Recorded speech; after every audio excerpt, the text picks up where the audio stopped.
Écoutez, je vous emmène au Saint-Germain. C'est un autre coin de Bonaprézo que j'aime beaucoup. D'accord, On y allons-y. va? Allons-y.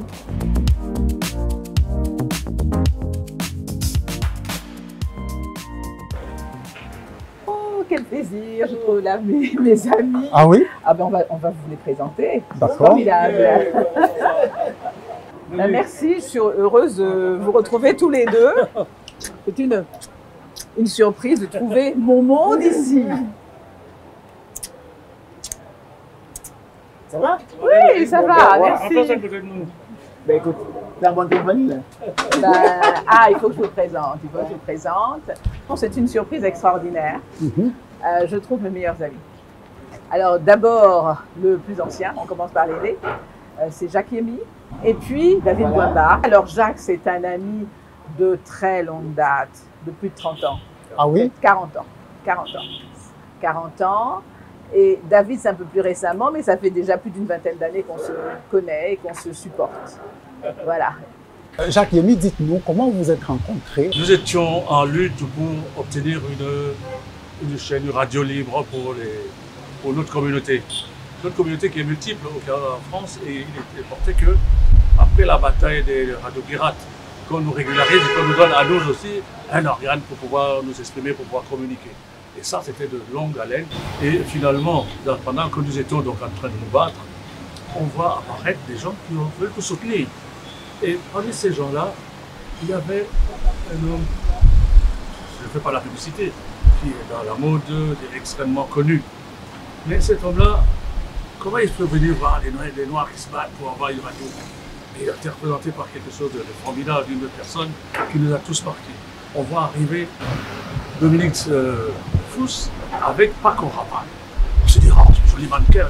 Pas du tout, c'est pas un mannequin. Puis comment ça, cette femme-là, c'est un mannequin? Et non, c'est son attaché de presse. Ah, nous étions par terre, on a revenait pas. Et c'est comme ça que j'ai connu Dominique, qui était engagée dans une bagarre extraordinaire, qui nous a stimulés, parce que là, vraiment, elle avait la foi. Et elle avait la foi parce que nous étions une communauté extrêmement sensible. Parce que quand on dit les Blacks de Paris, on ne voit pas ce que ça représente. Mais les Blacks de Paris, ça représente d'abord tous les ultramarins, qui sont la Martinique, la Guadeloupe, la Guyane, la Réunion, etc. Les Africains d'Afrique qui sont en France, à Paris. Les enfants des deux générations qui sont aussi là, qui sont des Blacks. Dans ce combat-là, elle était une suiveuse ou elle était une meneuse? C'est elle qui menait le jeu. Ah oui? Parce qu'il y avait un regroupement de plusieurs radios à la fois. Des radios antillaises, des radios africaines, des radios mixtes afro-antillaises dans la mienne, qui était Radio Mango. Elle, c'est les radios de Nègre Marron. D'abord, quand on entend Nègre Marron, on se met à rire. Mais nous, les Africains, on n'en rien parce qu'on ne savait pas l'importance de ce combat. C'est là où j'ai pris conscience que les Nègres Marrons, c'était des gens extraordinaires. C'est des gens libres qui sont battus jusqu'au bout, qui ont gardé leur liberté. Une anecdote de cette période de lutte-là avec Dominique Fous. Toujours avec cette Dominique, elle était de Nègre Marron.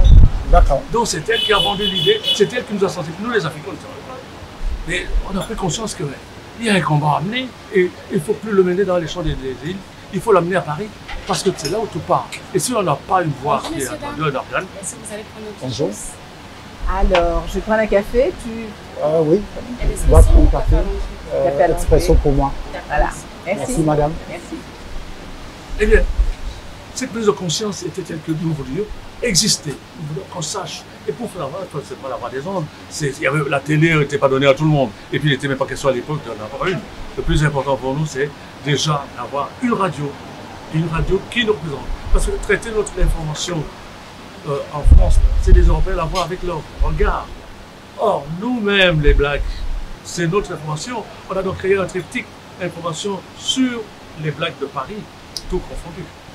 David Bemba, dites-nous comment vous avez connu Dominique Fous? On s'est connus au Rotary. Au Rotary. Ok. On a un parrain commun qui est passé à l'autre monde, Fils Moignet, qui est mon nom, qui m'a amené au club. J'ai été de tous les combats avec Dominique, à défendre des enfants dans la rue, à donner des fournitures scolaires, à faire plein de choses, parce que nous partageons beaucoup dans le social. Nous nous battons pour que la vie s'améliore. en même temps des amis des pauvres et des riches, c'est vrai, mais bon, nous défendons les pauvres. Parce que de toutes les façons, ils sont plus démunis. Ils ont souvent besoin d'assistance. Elle est quel genre d'amis? Sincère, franche, honnête, correcte. Mais encore? C'est peut-être ça, sa ténacité. Ok. Si vous avez un combat avec Dominique, vous devez vous armer de beaucoup d'outils. Hein, parce que elle est droite. Elle n'est pas, c'est pas le cas. Vous pouvez peut-être avoir raison sur elle, mais elle va rester droite dans ses bottes. Oui, mais surtout elle a un point d'éthique. Elle ne joue pas avec. Elle est intangible sur l'éthique. Oui, je pense que ça c'est à son honneur. Oui. À ce niveau, oui. Dominique Fous, quand on fait les statistiques de vos amitiés, on a plus d'hommes que de femmes. Ben, peut-être que je me sens d'abord en sécurité. Et puis, c'est curieux, avec les femmes, il y a souvent un rapport de rivalité qui ne s'explique pas à mon sens, mais c'est le constat.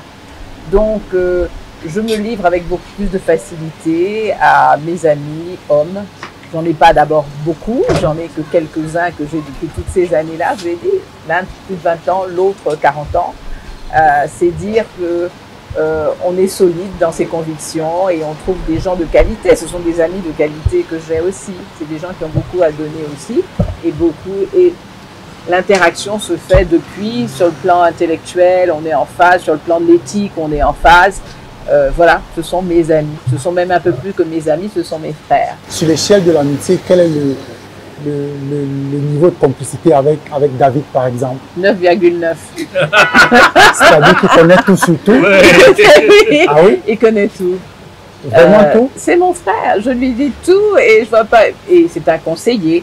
Okay. C'est un bon conseiller. Okay. Donc avec eux, que ce soit Jacques, que ce soit David, c'est la même chose. Il vous évite par exemple des écueils quand quelqu'un vient vous tourner autour et qu'il ne veut pas prendre du collier, c'est ça?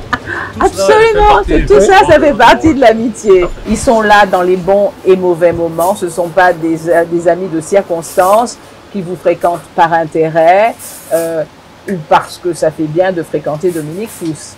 Chacun d'ailleurs a des larges responsabilités dans sa vie. Chacun vit sa vie avec bonheur. Donc, personne n'a rien à envier à l'autre.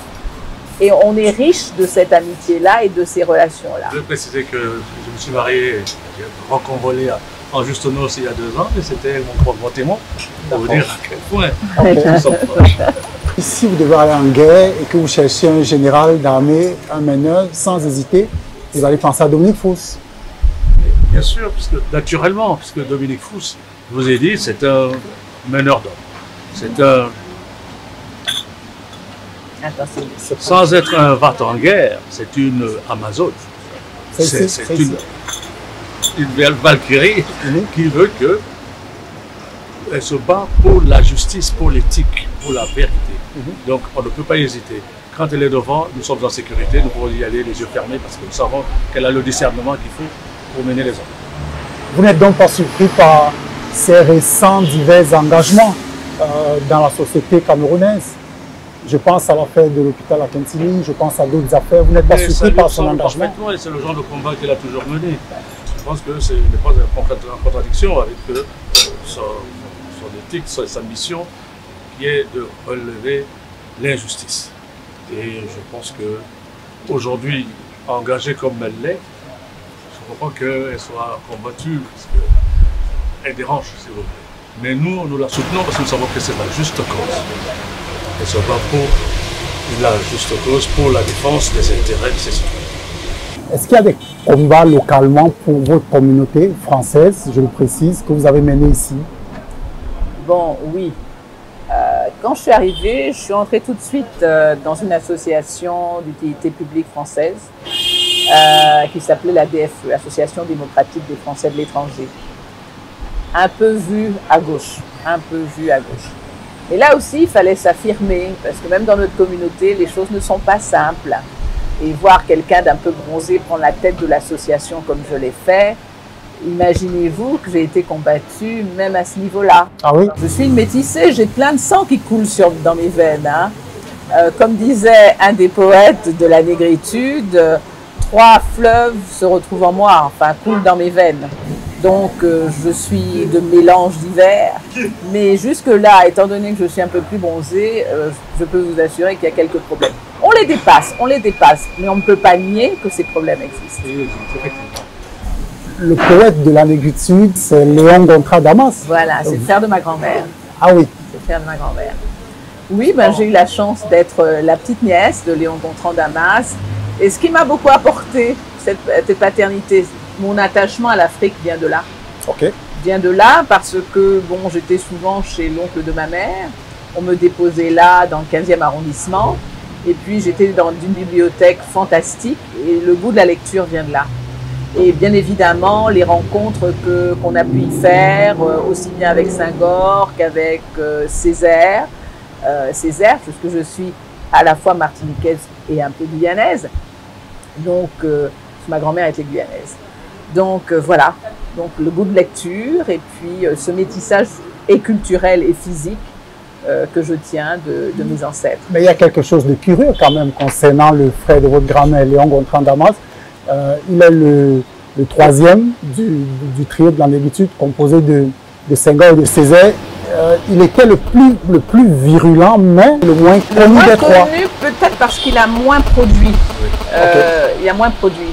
Mais effectivement, ce n'est pas le moindre pour autant. Je ne dis pas ça de par mes rapports familiaux. Mais c'était un de ceux qui, au départ, justement, a voulu l'existence de ce mouvement. Oui. C'était une chance extraordinaire à cette époque.